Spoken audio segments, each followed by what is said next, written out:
3년 전부터 이미 시작된 운명. 어쩌면 정말로 둘이서 손을 잡고 진짜 목표는 보교사님이야. 물 같은 내가.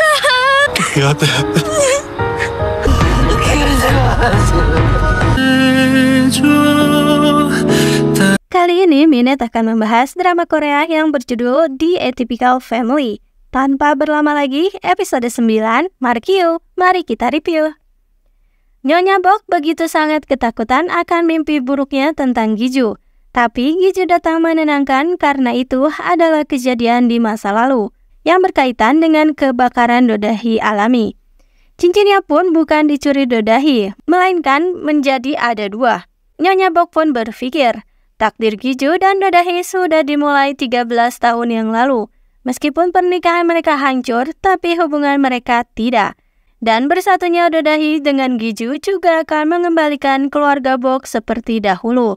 Setelahnya, Nyonya Bok baru teringat akan tiket lotrenya, namun tiket itu sudah menghilang. Ayah ternyata memberikan tiket itu pada si suami wanita di bar. Nyonya Bok juga mengetahui jika suaminya telah berselingkuh. Tapi ternyata itu adalah trik dari ibu sauna. Mereka semua adalah kumpulan para penipu. Suami istri itu ternyata penipu dan bekerja sama dengan ibu sauna. Jadilah tiket lotre kembali ke tangan ibu sauna. Ayah mencoba menjelaskan pada Nyonya Bok jika wanita itu hanya teman dan sah saja. Nyonya Bok yang sudah terlanjur murka, ia pun langsung mengusir suaminya itu. Bok Ina tahu apa yang sudah terjadi pada kakek dan neneknya. Bok Dong-hee lalu mengenalkan kekasihnya pada ibu, tapi Nyonya Bok yang sedang frustasi dan banyak pikiran itu malah ceplas-ceplos, membuat kekasih Dong-hee meninggalkan tempat itu. Dong-hee pun marah kepada ibu, karena yang selama ini ia lakukan sebenarnya untuk mewujudkan mimpi ibunya juga, yaitu mendapatkan keturunan yang akan memiliki kekuatan super. Jadi Dong-hee maklum jika ayah pun pergi, karena ibunya selama ini begitu egois.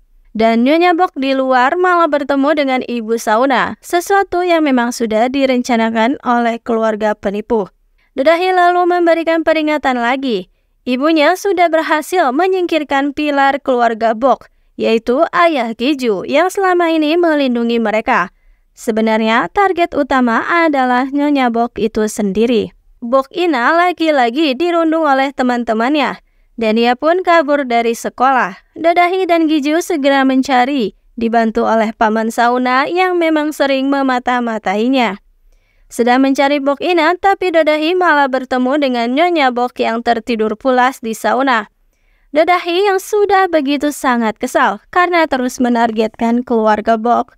Dodahi pun mengatakan jika selama ini ia tak pergi kemanapun bukan karena tak mampu membayar hutangnya, tapi karena ia menganggap ibu sauna seperti ibunya sendiri.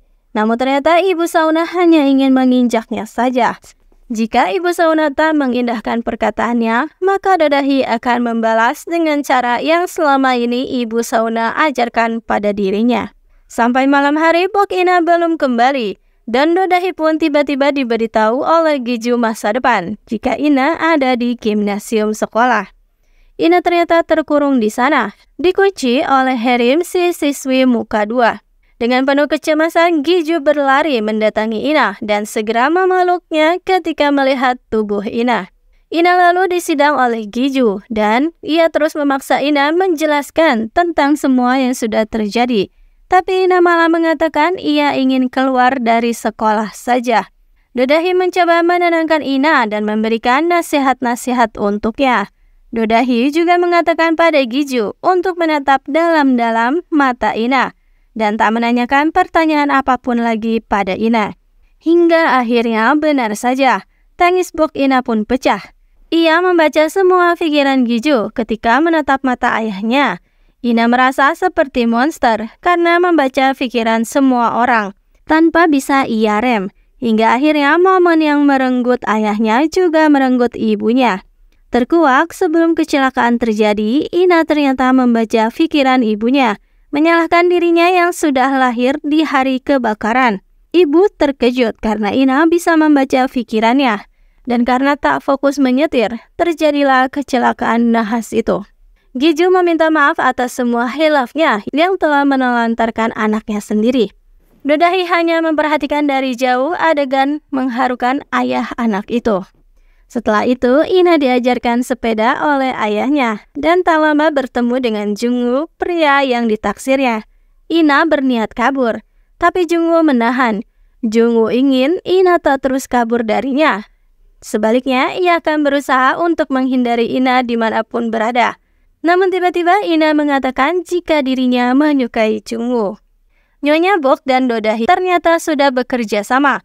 Dodahi bisa memprediksi jika ibunya akan menyerang Nyonya Bok. Jadi lebih baik Nyonya Bok menyerang lebih dahulu. Membahas tentang anak kandungnya akan membuat Ibu Saona lemah. Dan benar saja, Nyonya Bok pun terbangun dan tiba-tiba mengatakan jika putri dari Ibu Saona ternyata masih hidup. Itu adalah mimpinya. Dodahi sedang membahas mengenai Giju masa depan tadi yang terlihat murung, dan tiba-tiba Giju yang ada di sampingnya menghilang. Akhirnya, Giju bisa kembali lagi ke momen ketika Ina lahir. Dan akhirnya tiba juga waktu untuk Giju menyelamatkan Dodahi. Giju akan melindungi keluarganya, dan ada Dodahi di dalamnya juga. Sedangkan di rumah, Nyonya Bok bermimpi sangat buruk. Sambil histeris, ia mendatangi bar tempat suaminya berada. Nyonya Bok terus histeris mengatakan jika Giju akan tiada. Sedangkan di tempat lain, Giju menyematkan cincin pada Dodahi. Kini mereka memakai cincin yang sama persis. Dan episode 9 pun berakhir di situ.